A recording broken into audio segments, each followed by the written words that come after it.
1,00,000 కోట్లు ఖర్చు పెట్టి చేసిన అంటున్నాం. ఇప్పుడు నీకు మొత్తం కాళేశ్వరం ప్రాజెక్ట్ అంటే రెండు, ఒక లక్ష్మీ బరాజ్ కాదు కదా. లక్ష్మీ బరాజ్ ఉన్నది, అంత అన్నారం ఉన్నది, సుందిల్ల ఉన్నది, మిడిమానేరు ఉన్నది,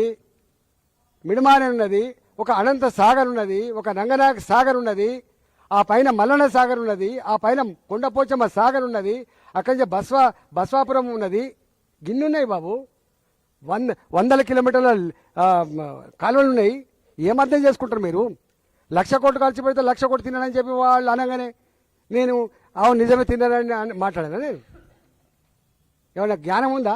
1,00,000 కోట్లు ఇప్పుడు రేపు నువ్వు మూసితే ఎత్తున్నావు, ఓ 1,00,000 కోట్లకు ఎస్టిమేట్ ఎత్తాడు, 1,00,000 కోట్లు తిన్నానని చెప్పి ఆరోపణ చేస్తే 1,00,000 కోట్లు తిన్నట్ట? ఎంత బ్యాడ్ అండి ఇది. ఇంత నీచంగా ఉంటారా? బదనాం చేయి, కానీ గిట్లా చేస్తే ప్రజలు హర్షిస్తారు అనుకుంటే మాత్రం మూర్ఖత్వం అయితే గుర్తుపెట్టుకో. ఇవాళ కాళేశ్వరం ప్రాజెక్టు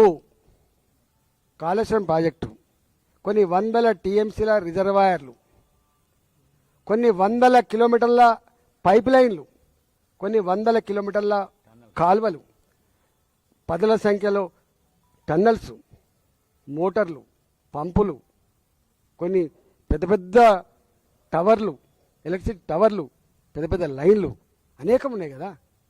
దాన్ని వాడుకోరాదు.